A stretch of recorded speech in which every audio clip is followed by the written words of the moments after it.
தகவல் தொழில்நுட்பத்தை முன் வச்சு நடைபெறும் இந்த மாபெரும் மாநாட்டை ஏற்பாடு செய்துள்ள மாண்புமிகு தொழில்நுட்பத்துறை தகவல் துறையினுடைய அமைச்சர் பிடிஆர் பழனிவேல் தியாகராஜன் அவர்களை முதலில் நான் பாராட்டுகிறேன்.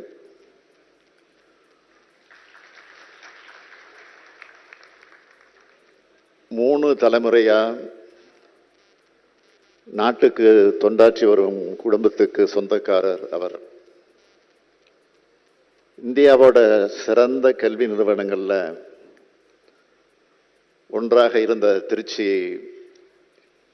என்ஐடியிலும் உலகத்தோட தலை சிறந்த கல்வி நிறுவனமான எம்ஐடியிலையும் படித்தவர்.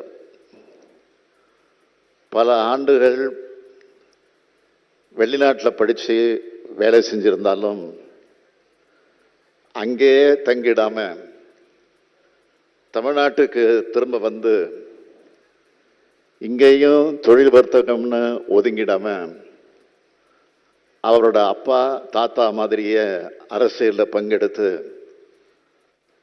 தன்னுடைய அறிவாற்றலை தமிழ்நாட்டு மக்களுடைய நலனுக்கு கொடுத்துட்டு இருக்கக்கூடியவர் அவர். நம்ம ஆட்சியில்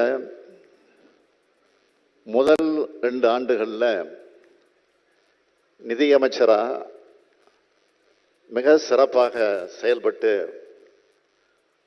பல மாற்றங்களுக்கு வித்திட்டவர். மாண்புமிகு அமைச்சர் பிடிஆர் பழனிவேல் தியாகராஜன் அவர்கள், அவரை நான் ஐடி துறைக்கு மாற்றினேன். அவரை நான் மாற்றியதற்கு காரணம் ஐடி துறையிலும் நிதித்துறை போல மாற்றங்கள் தேவைப்பட்டது. அவருடைய தலைமையில் தகவல் தொழில்நுட்பத்துறை மூலமாக தமிழ்நாட்டோட பொருளாதார வளர்ச்சியும் தமிழ்நாட்டு இளைஞர்களுக்கான வேலைவாய்ப்பும் அதிகமாகும். நான் கொடுத்த பொறுப்பை அவர் சிறப்பாக செயல்படுத்துகிறார் என்பதற்கு இந்த மாநாடு எடுத்துக்காட்டாய் அமைந்திருக்கிறது. அவருடைய பணி மேலும் சிறக்க வாழ்த்துகிறேன், பாராட்டுகிறேன். 1/4 நூற்றாண்டுக்கு முன்பே வருங்காலம் என்பது கணினியின் காலம், தொழில்நுட்ப காலம் என கணிச்சவர் முத்தமிழறிஞர் கலைஞர் அவர்கள். அதனால தான் 1996, 2001 காலகட்டத்திலேயே கணினி வாசலை தமிழ்நாட்டில் திறந்து வச்சார். அவரால் மேற்கொள்ளப்பட்ட தொலைநோக்கு பார்வை கொண்ட முயற்சிகளால் தான் இந்தியாவோட ஐடி தொழில் புரட்சியில் தமிழ்நாடு முதன்மை மாநிலமாக திகழுது. இந்தியாவிலேயே முதல்ல 1997 ஐடி பாலிசி, ஐடிக்குன்னு தனித்துறை, டாஸ்க் ஃபோர்ஸ், தமிழ் நெட் 99ன்னு ஐடி துறையில் தமிழோட மாபெரும் பாய்ச்சல் கலைஞர் ஆட்சி காலத்தில் தான் தொடங்குச்சு. நாட்டோட முதல் ஐடி பார்க்க டைடல் பூங்காவில் 2000 ஆண்டில் உருவாக்கினார். இது எல்லாத்தையும் 1/4 நூற்றாண்டுக்கு முன்னாடியே செஞ்ச பெருமை கலைஞரை தான் சேரும். அதனால தான் நாங்கள் அவரை நவீன தமிழ்நாட்டோட சிற்பின்னு சொல்கிறோம். ஐடிக்கு கலைஞர் காலம் எப்படி பொற்காலமோ அதே மாதிரி நமது திராவிட மாடல் அரசின் ஆட்சி காலமும் இருக்கும்னு செயல்படுறோம். அதனால தான் நீண்ட ஆலோசனைகளுக்கு பிறகு தமிழ்நாடு தரவு மைய கொள்கை 2021, தமிழ்நாட்டிற்கான தரவு கொள்கை 2022,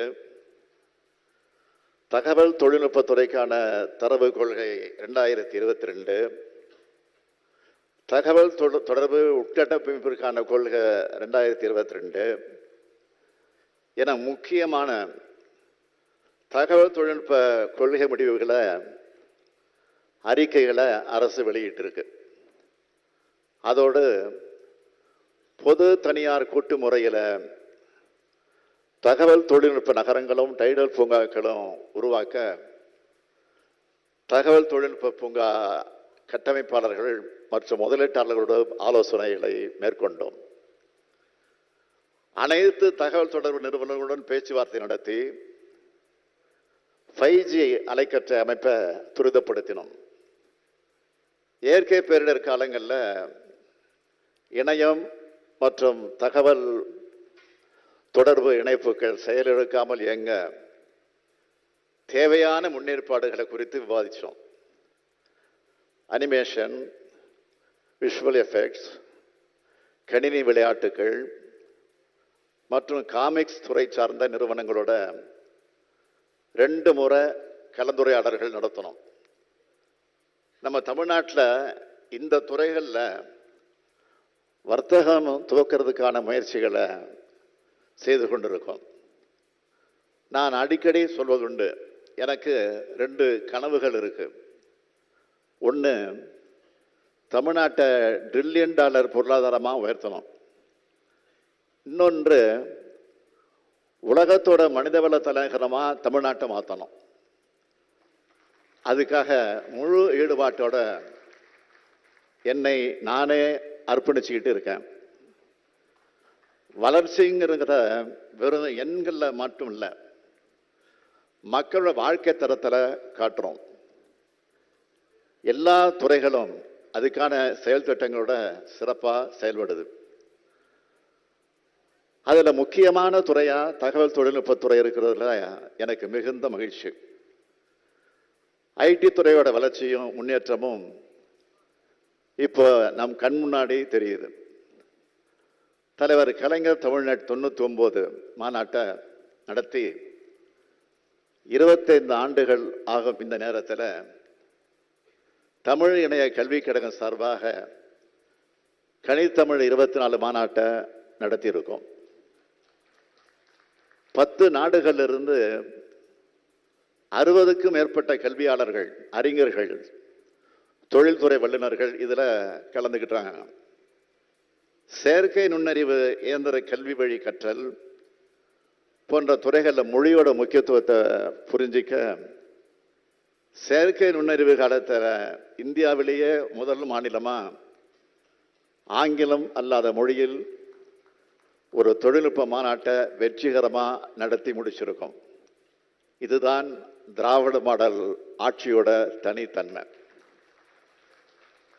எல்காட்டில் அனுமதி வழிமுறைகள் அதை மேம்படுத்துறதுனால 5G அலைக்கற்றை நடைமுறைப்படுத்தல துரிதப்படுத்தி இருக்கோம்.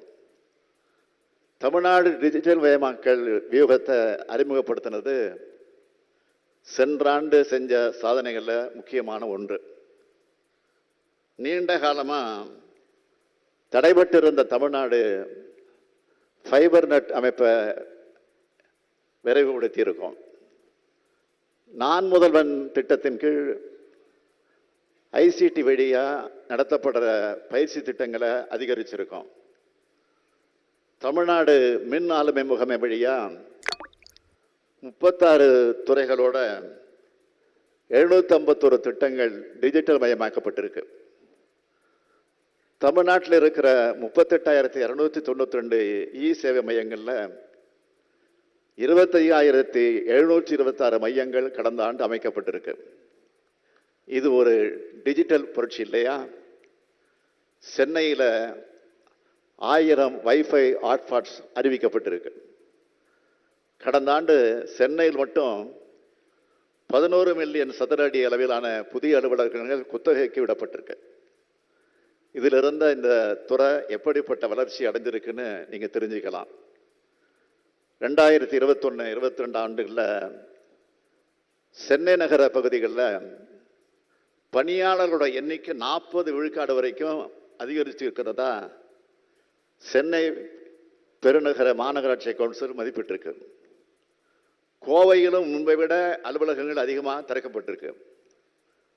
5 நாட்கள் முன்பு கடந்த பிப்ரவரி 19 அன்று வெளியிடப்பட்ட நிதிநிலை அறிக்கை.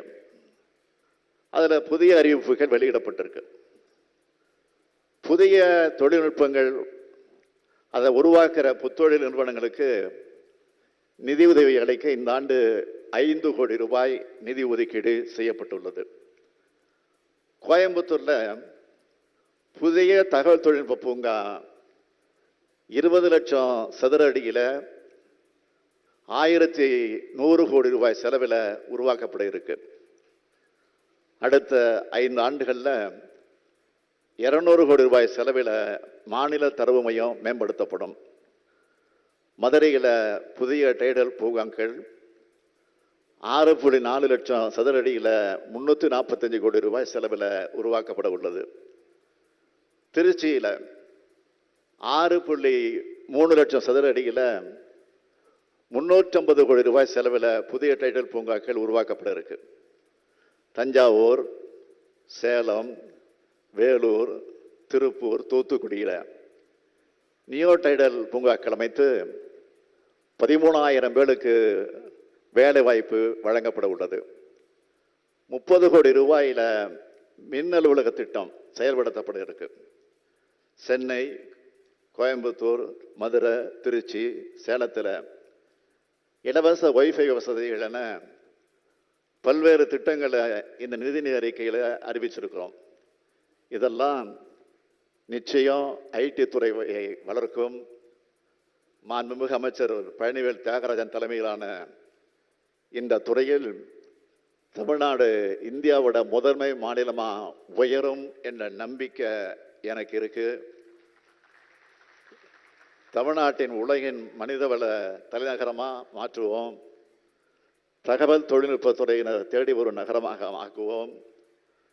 தொழில்நுட்பத்தில் உலக நாடுகள் எப்படிப்பட்ட முன்னேற்றத்தை அடையுதோ அதே தொழில்நுட்ப வளர்ச்சியை அதே காலத்தில் உருவாக உழைப்போம், உழைப்போம், உழைப்போம் என கூறி விடைபெறுகிறேன். நன்றி, வணக்கம்.